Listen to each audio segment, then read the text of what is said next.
Yo, what is going on, guys? Welcome back to my channel. In today's video, I'm going to show you the only way to get Google Play Store on iPhone. As you can see, I already have the app on my iPhone right now. It works super smoothly. Okay, let me install this app. As you can see, everything works very well, no problems at all, and the method to get it is actually very easy. It only takes around 5 minutes to get it on your phone.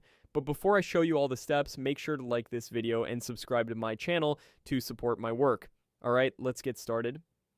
Okay guys, the first thing you need to do is grab your phone and open Safari. Now what you need to do is search for tap2apps.com with no spaces. Just type it exactly the way I wrote it on the screen. Okay, once you're there, just scroll down, find the Google Play app, and tap on it. Now go ahead and press Get. The installation process will begin. It might ask you to complete a couple of extra steps. After that, you should see the app appear on your home screen. Simple, right? Okay guys, that's it for today. I hope you enjoyed this video. If you need any help, just leave a comment below. Don't forget to like this video and subscribe to my channel. I'll see you guys in the next video. Bye.